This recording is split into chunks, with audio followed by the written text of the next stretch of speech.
Trends in the cost of weapons systems and the consequences.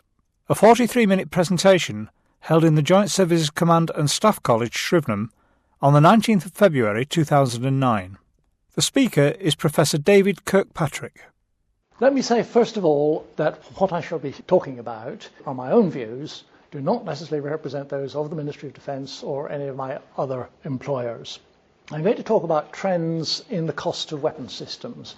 And everybody knows that when weapon systems are launched into development, there is a trend for them to get more expensive before they come into service. And this always attracts great attention from the press and the media and members of Parliament, and a great noise is made about it. But I'm not going to talk about that because it's comparatively unimportant compared to the trends that I am going to talk about.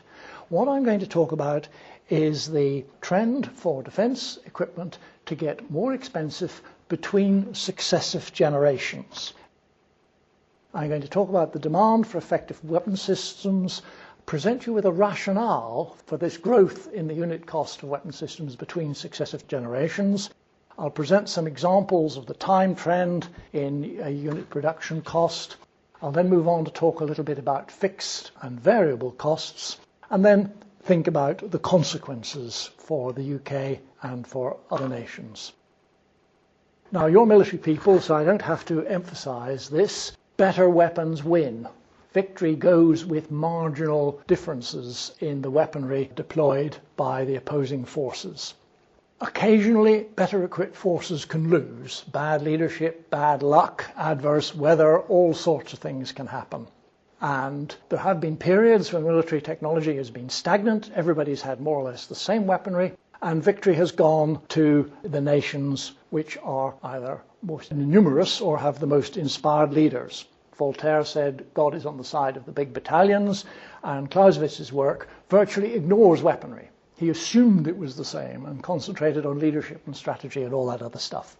And when military technology is advancing rapidly, on the other hand, 1850 plus, it is futile and highly dangerous to fight with obsolete weapons.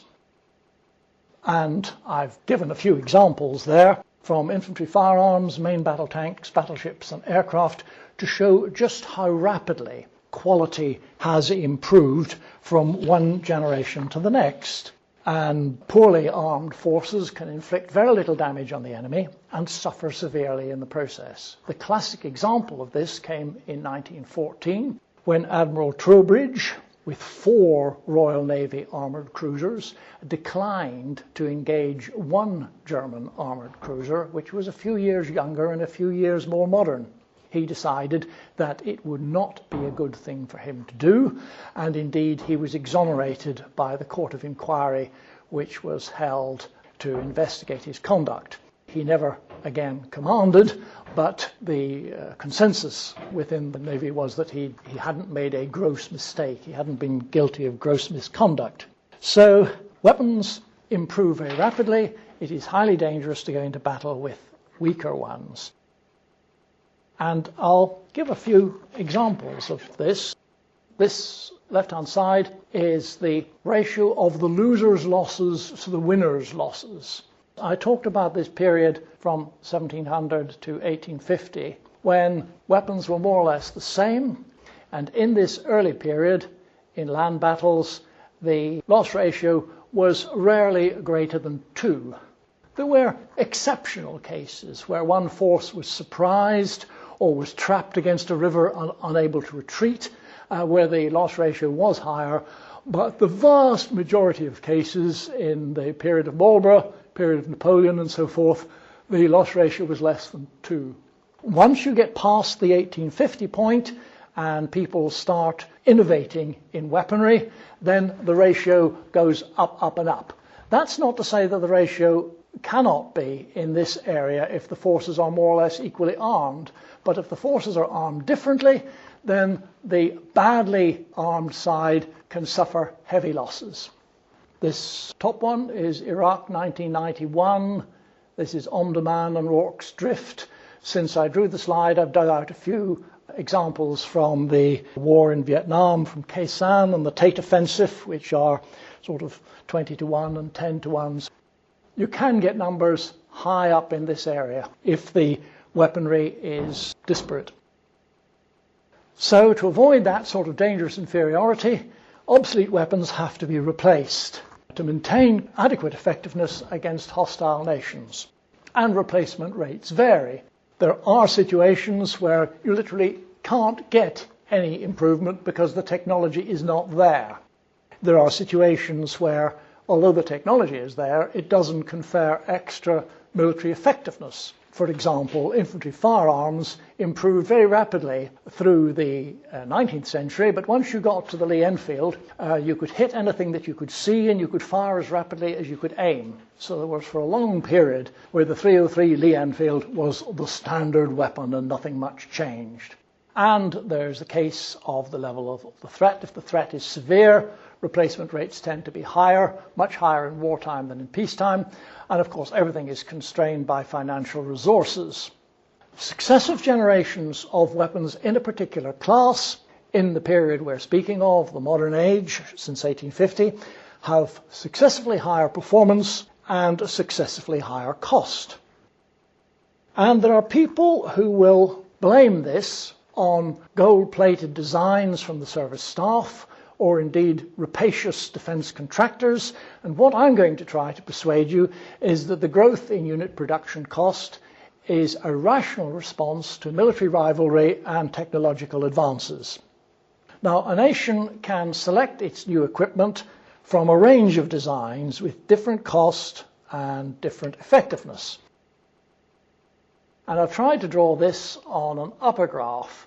As you go to very cheap and cheerful designs, the unit cost is finite. It always costs something, but the unit effectiveness can be very low. You would be easily defeated by an enemy force. As you raise the specification, then the unit effectiveness goes up quite smartly, unit cost goes up a bit, but as you push technology to its limits and you seek overwhelming effectiveness, you won't get it, but the unit cost will go roaring away to the ceiling, and you can have a variety of designs along this frontier. And of course, there are many other designs up in this area, what Mary Kaldor called Baroque designs, which are utterly inappropriate, very expensive, and not very effective. But we're only considering designs along that frontier. I don't know if any of you have ever seen such a graph plotted. In general, this graph is not extensively studied because the Treasury insists that you don't go up there, and the military insists you don't go down there. So really what we're looking at is this little area here, and we play around in that region. But I've discussed the shape of this graph with a number of people, and there's no serious dispute that it looks something like that. And the consequence of that is that if you have a given budget, you can either buy many cheap and virtually useless systems, or you can buy a few costly systems. And somewhere in between, you maximize force effectiveness. And the maximum force effectiveness is where I put this red dot. It's not quite on the tangent to the curve. It's slightly below because of economies of scale in production and because of the effect of superior numbers in combat. But it's close to the tangent. So what we're going to do now, having built that story, is to move along and see what happens with time, see how that situation changes with time. When a replacement weapon has to be selected, there will be higher performance, industry will have higher productivity, there will be improved technology, and together those three factors will drive the selection towards something which has about the same military effectiveness against an enhanced threat, but has higher unit production cost than its predecessor. Let me do that in stages, because that bullet point wraps up a lot of things together. What we're going to do now is to imagine that those three things, threat, technology, and productivity, are happening separately, and then we'll put them all together at the end. Let's start with productivity, because that's the easy one. There's our black curve that we had before, and the little red dot on it, which was the optimum last time we bought. Now that industry productivity is a bit better, the entire curve has been moved down. Everything's a bit cheaper. And the optimum, the new optimum, the blue point, is in more or less the same place in terms of effectiveness, a bit cheaper in cost. Now consider what happens when you improve the technology. If you improve the technology and the threat stays the same, the curve extends further to the right. And the optimum, therefore, is no longer where it was before. It's a bit higher and a bit to the right. If you wanted to, you could take advantage of the improved technology simply by making the equipment a little bit cheaper, but in most cases, people quite rightly want to exploit the technology by getting the best cost effectiveness they can, and that takes them out to the blue dot. What happens if you change the threat? If you change the threat and nothing else happens, the black curve moves over to the left. Things which were previously quite effective now become less effective. And the optimum point on that new blue curve is where the blue dot is, a bit higher and a bit to the left. Now let's put those three things together. And we find that there's where we were before, there's the improvement in technology, there's the improvement in the threat, and there's the improvement in productivity. So we end up with a design which has a higher unit cost and about the same unit effectiveness. And perhaps I should have emphasized earlier that when I talk about unit effectiveness, stress effectiveness, not performance. This new one will have higher performance, but it will be up against an enhanced threat, and therefore will only deliver a 50% chance of victory against that enhanced threat. So that's the story, really. Next generation systems are more expensive. Let's now move on and discuss how much more expensive.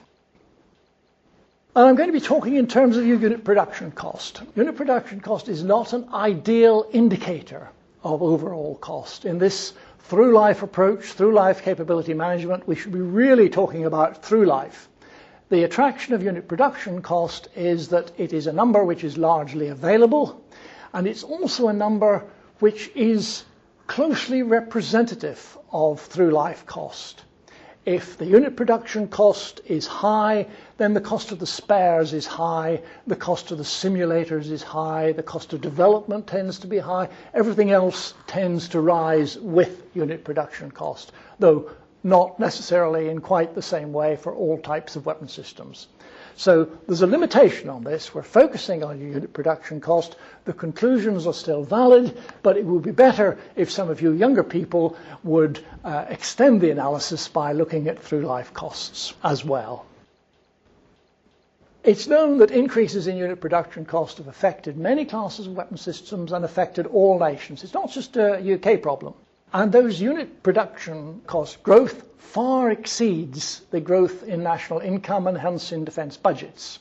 And just as an example, during the Cold War, the unit production cost of tactical combat aircraft coming into service with the RAF or the US Armed Forces increased at about 10% a year in real terms.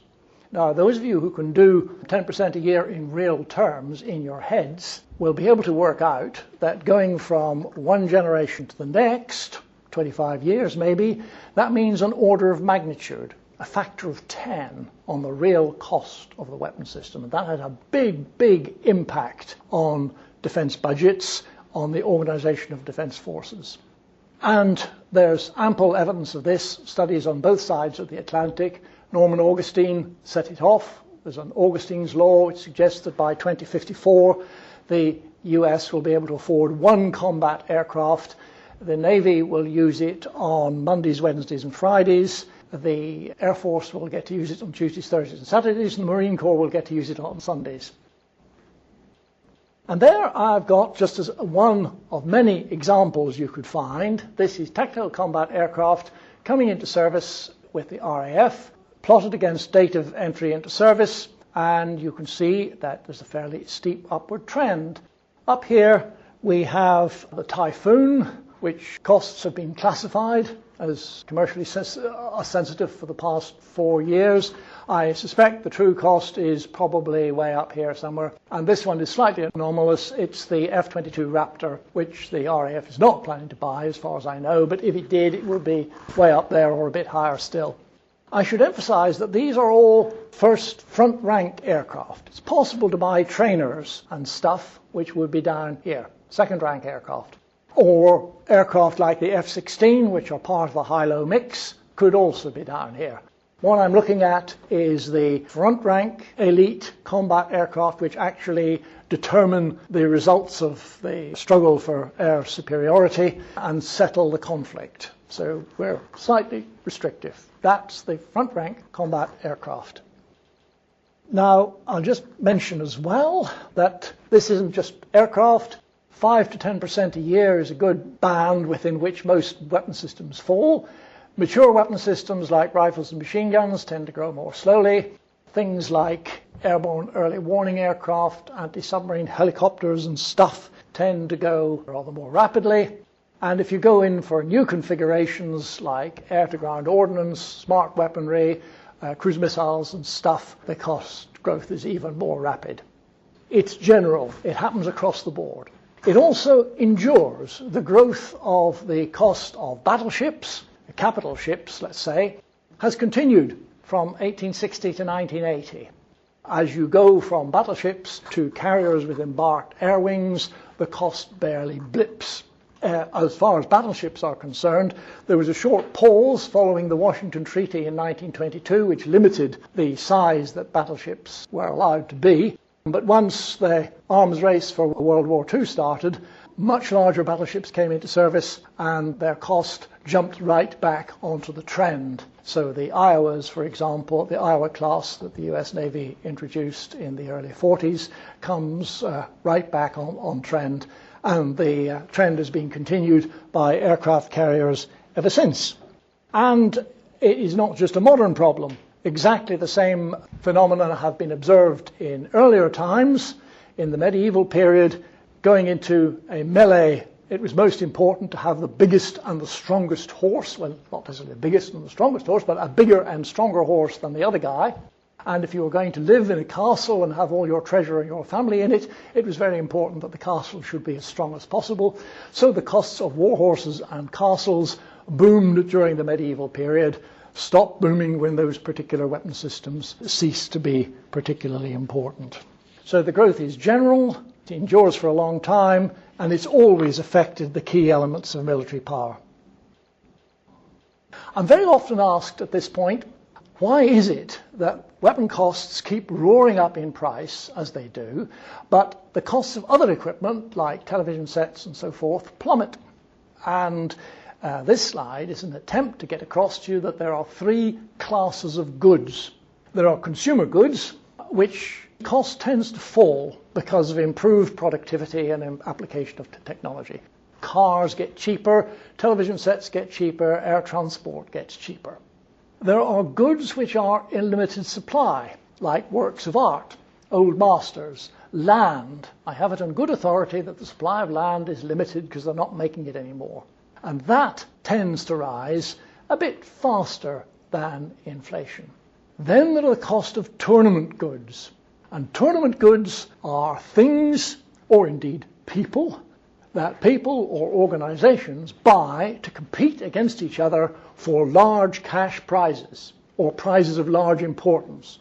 And there is nothing more important than coming home from battle in one relatively intact and uncharred piece. So weapon systems are definitely in there. First-rate sporting equipment, skis, tennis rackets, yacht sails, they're all in there. They increase in price. Formula One racing cars are there. Electoral campaigns are in there. Just to be topical, to get to be President of the United States cost Abraham Lincoln $100,000. It cost John F. Kennedy $9.7 million. It cost George Bush $186 million. It cost Barack Obama $640 million. That is a rate of inflation competing against the other guy's funding, which dwarfs even weapon systems. And of course, talented individuals. If you're buying a professional footballer or you're hiring a fund manager for your bank, you want the absolute best who can compete against the best that the other teams and the other banks can put forward. So there is nothing particularly unusual about weapon systems falling within this class. I sometimes illustrate it by saying the benefits of television sets. If I buy a television set, the reception I receive is not dependent on the quality of television set that my neighbor has. If the laws of physics were such that only the better half of television sets in a town could receive a signal, and if receiving a signal was as important as victory in war, then television sets would be much more expensive because we'd be competing all the time. I've probably laboured that enough. So what can you do about this problem? Sometimes once people have been brought to admit that there is a problem, they go on to say, well, we can do something about that quite easily, they say. We can arrest the trend by some new policy or procedure. We can have economies of scale by more emphasis on exports or international collaboration in development and production. And that's another way to get economies of scale. Well, in fact, no. The world market is limited. People out there are poor. They cannot buy large quantities of defence equipment. It's very rare for any piece of defence equipment to sell half as much in exports as it does to its home market. So that's not going to make any great difference. It trends in international development, collaboration, production. We've done that. That was all included in the graph that I showed you, which had Tornado and Jaguar and stuff on it. And people say, well, you can have industrial productivity. And there are a variety of things which people put forward. They change every 2 or 3 years, but in fact, whatever they're putting forward is just part of a long trend of improvements in productivity which have been going on since the Industrial Revolution and which were already included in that graph that I had up some time ago. What you would need in this area is a vast increase in the rate of productivity in order to do anything about it. Or you could reform procurement strategies by having more competition or less competition, or smart acquisition, or more or maybe less oversight and regulation. You can reform government procurement till you're blue in the face. It does not really have very much impact. Smart acquisition initiatives hope to save about 0.5% a year. That is nothing like enough to cope with this 10% a year in real terms that I've been talking about earlier. Wouldn't even scratch the surface. So what I'm saying is these countermeasures that are put about cannot have any substantial effect on the sort of growth trends that I've been talking about earlier. So let's look ahead a little. What would the future growth in unit production cost likely to be? And I focused on aircraft because I'm an aircraft person from Royal Aircraft Establishment Farnborough originally, and aircraft I understand a little bit about. I'm not so good at ships and tanks and stuff, so let's stay with aircraft. So let's look ahead in aircraft and say what's going to change over the next decade or two. Well, one thing I know is that there are diminishing returns from even more speed and even more agility. You can't get much more in that way. You can't do anything much more in terms of getting 24-hour, 365 operation, one-stage aircraft. We're very limited. They're not anymore. Nothing much more to come then. You can use commercial components. You can replace humans by electronics, and you can achieve some improvements in those areas, but not an order of magnitude. Against that, you have things which actually push the cost up. We expect invulnerability. You guys are probably not old enough to remember the first Iraq war where a couple of tornadoes went down and their air crew were paraded on Iraqi television and they looked sort of banged up. And whether they'd been banged up in the process of bailing out or after they landed was never made particularly clear, but a frisson of shock went through the nation. We do not like seeing our gallant lads and lasses in that sort of state, and we want them to be invulnerable. Also, we want to avoid collateral damage, which certainly collateral damage that we can see and smell. When the 1991 Iraq war broke out, or when it was in prospect, it was a great boon to the printers of these glossy military publications, the Red Army, the Warsaw Pact War Machine, War Hawks of NATO, all that sort of stuff that had been selling quite well through the Cold War and had been dying away. But suddenly, with the Iraq War coming, everybody wanted to buy that sort of thing. And sales roared along happily while the troops deployed in Saudi Arabia. And then there came on television the pictures of the Basra Road with charred corpses all over the place. And sales just dropped off a cliff. Perhaps because the war was won, but perhaps not. Anyway, nobody wanted to know about weaponry anymore. So we want to avoid collateral damage because of the CNN factor. Also, in former times, at the times when I drew that graph, we were looking at one scenario. UK was looking at one scenario, Central Europe. We knew who we were going to fight. We thought we knew who we were going to fight. We thought we knew exactly where and what form it would take. Now we've got varied scenarios all over the place and in all sorts of levels of intensity. And we have the demands of network-centric warfare. I reckon those four will make future combat aircraft more expensive. These three might make them less expensive. It is prudent, therefore, to say that you might carry on the historic growth trend unless there is some clear reason, some clear physical reason for breaking away from it. I'm not going to labour this issue of whole life costs because I'd like to get on. I've made the point that unit production cost is related to whole life cost, and we can go back to that if you want to explore it a bit further at the end. What I'd like to do is to spend a little bit of time looking at the time trend of fixed costs to variable costs. Fixed costs are things which you spend irrespective of the scale of your forces. Things like the upfront development cost is virtually fixed no matter how many you buy. Printing, development of software is virtually fixed irrespective of how many you buy. So as the size of our fleets come down, the ratio of fixed over variable cost tends to rise. And the size of our fleets have come down. As the unit production costs have risen, the number of weapon systems that we've been able to procure falls from one generation to the next. The UK bought in 1954 1,000 Hunters. By 1983, it was down to 165 Tornado, and that's the Tornado F3 version, the air defense version, which is more analogous to the Hunter. The same trend is apparent in US bombers, bought 680 B-52s, only 100 B-1Bs. Modern projects rely on software, which have a particularly high ratio of fixed to variable costs, and the proportion of fixed variable costs in a particular weapon systems continues to increase. I've cited some examples here. European aircraft projects, development over production cost 10 to 20%. In the Cold War, it's now 30 to 50%. Similar trend in the US, notably on aircraft like the B-2 or the F-22, which have relatively short production runs. And the share of the US defense budget devoted to research, development, test and evaluation, which is their chunk of fixed cost, that is rising continuously. There's another problem about fixed costs in defense budgets. In former times, a lot of weapon systems operated autonomously with very limited intercommunication between them. If you had a squadron of tanks in the field, people knew what to do, they had a doctrine, they could exchange information from time to time, but they were generally autonomous, and in history, of course, even more autonomous. Battalions would be lost in the fog of the battlefield and would simply fight their own little war as best they could. And in those days, a nation's military power rose pretty linearly with the amount it spent. You raised a regiment and you got some capability, and you raised another regiment and that cost twice as much, but you got twice as much capability, and so on. But today, weapon systems are increasingly interdependent. They're networked.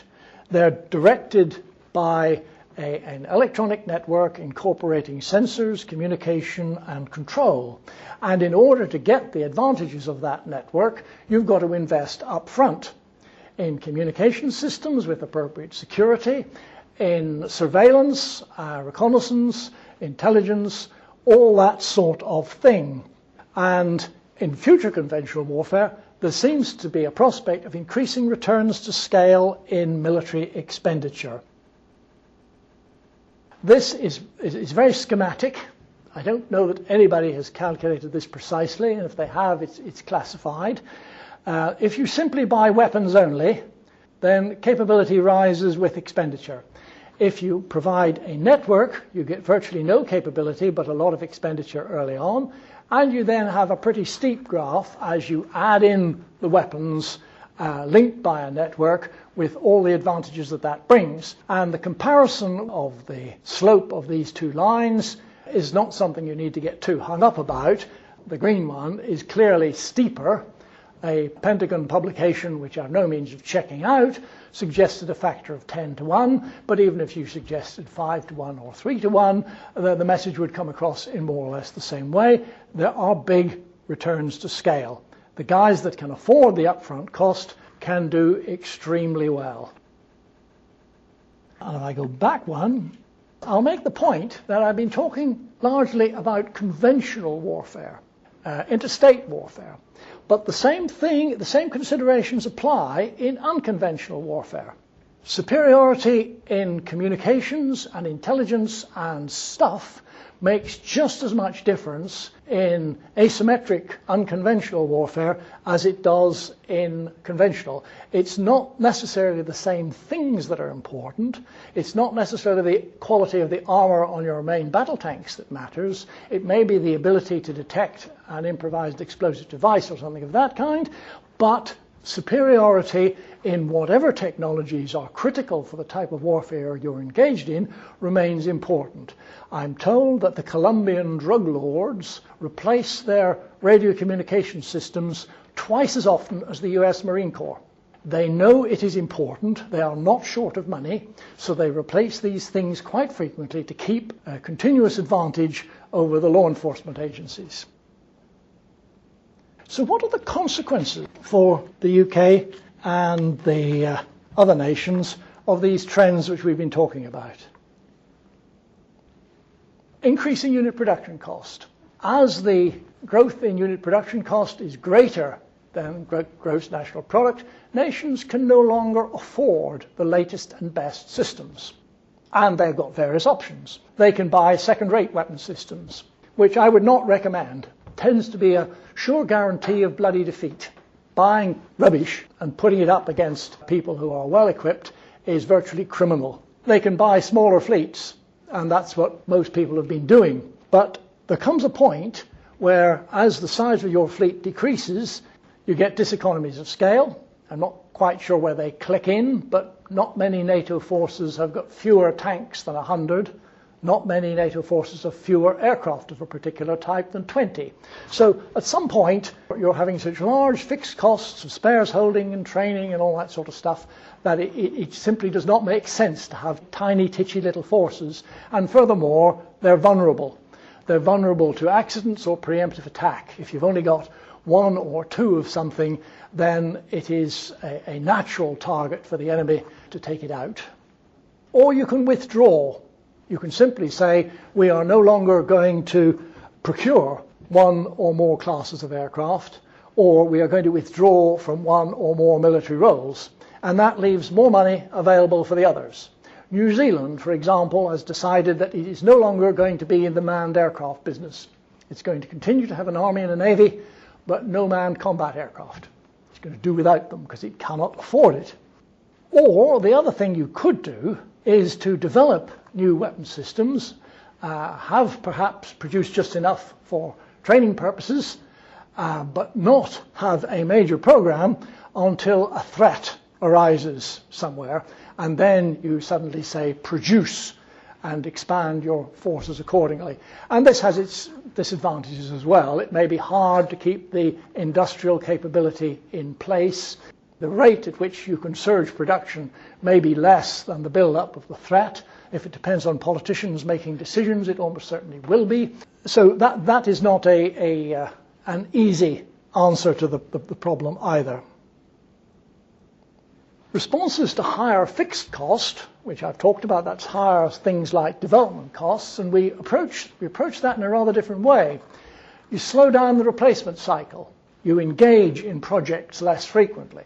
Having worked at Farnborough for more years than I care to remember, I see the contrast between my early years and now very starkly. In those days, there were always, even with an annual show, there were always 2 or 3 new types of aircraft on the runway. Now, even with shows every other year, there's rarely anything new. The RAF used to introduce a dozen or more aircraft in a decade. Now it's maybe 1 or 1 and an upgrade. So replacement cycles have been slowed down. But there are disadvantages of that too. There's the high cost of maintenance as your equipment becomes geriatric, particularly on the electronics side, where electronics are no longer being produced to suit your system. And there's the danger of being caught with obsolete equipment just before you do the replacement by a malevolent enemy who will pick this moment to have a go at you. Or you can have large groups of nations collaborating on procurement, and we've done that. We did it with the Jaguar, we did it with the Tornado, we're doing it now on the Joint Strike Fighter, and as you increase the number of nations, delay and dissension gets worse and worse and worse. You can go up to 4, just about. If you go up to the 16-nation frigate, the whole program tends to collapse in confusion and recrimination. Or you can do incremental acquisition, which is buying something and then upgrading it successively every few years to keep it current. And yeah, well, that's fine, but you will end up at any point with a heterogeneous mix, lots of things at different standards. There are always more problems with systems integration than any defense contractor is prepared to admit, and availability is reduced. If you have to take some of your systems out of the line to be upgraded, you do not have as many. And if you have to retrain your personnel, there are costs associated with that as well. So although incremental acquisition is very popular at the moment, particularly with Sir John Chisholm, who thinks it may bring lots of new work for Kinetic, it's not without its problems. Or you can go for multi-role equipment. If you launch a multi-role project rather than 2 separate projects, then you save on the fixed costs. But multi-role equipment, other things being equal, may be less cost-effective than specialist systems. You may be unable to get the full performance that you would like because you've compromised it to do several roles. And the other situation is higher fixed variable costs in the program as a whole. And because higher fixed over variable costs, that tends to mean that the development of first-rate weapon systems is concentrated within fewer and fewer nations that can afford the upfront costs. There are many, many fewer nations now producing front-rank combat aircraft than there were a few decades ago.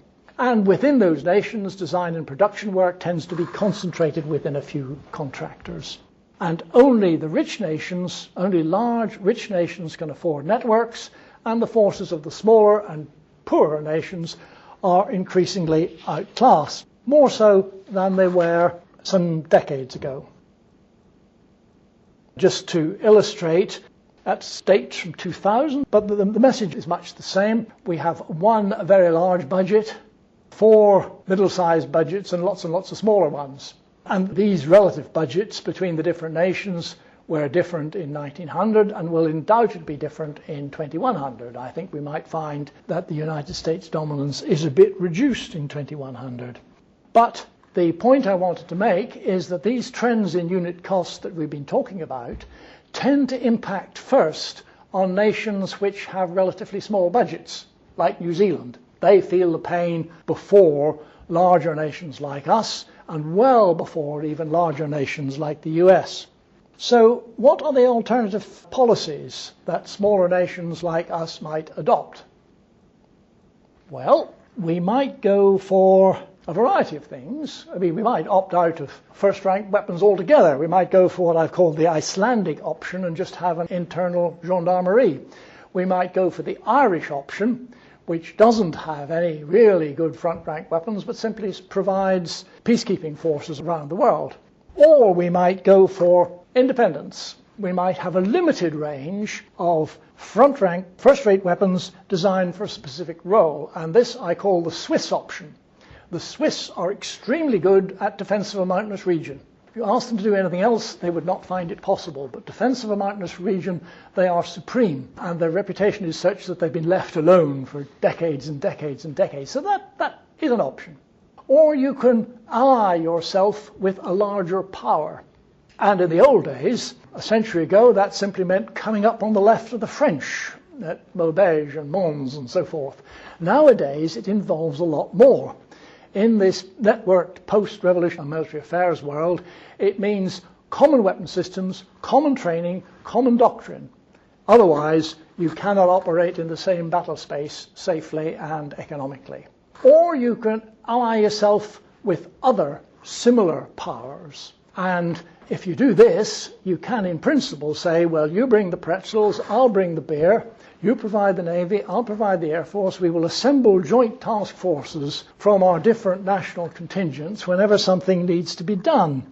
This is a sort of pattern that the European Union might aspire to, and it tends to evoke frothing fury from the Murdoch press and the more chauvinist politicians. So getting it off the ground, and particularly doing the integration in planning and budgets for a multinational force, is a tremendous challenge. Or you can pay somebody to do it. You can pay a superpower or a transnational alliance to do the fighting, provide the global security that you would like to achieve. And some nations who are either very rich or not particularly warlike already do this. Some Arab nations pay money to NATO or to the United States in order to fund the liberation of Kuwait, for example. And this is a perfectly valid policy, but there is a precedent, a classical precedent, which is a bit discouraging. The Delian League in the classical era was an alliance between Athens and some smaller Greek city-states. And the smaller Greek city-states said they would give Athens some money, and Athens would use this money to maintain a fleet of galleys which would defend the whole of Greece against the Persians. And that was fine as far as it went, until some of the city-states decided that they didn't think the threat from the Persians was all that big anymore, and they would stop paying, thank you very much, at which point Athens sent its navy to collect the taxes due and a little bit extra for their trouble. So it does mean that you forfeit some of your discretion. Now, all these policies that we've talked about, the Swiss option, the European Union option, the favoured ally with the United States option, they're all viable. They all have some disadvantages.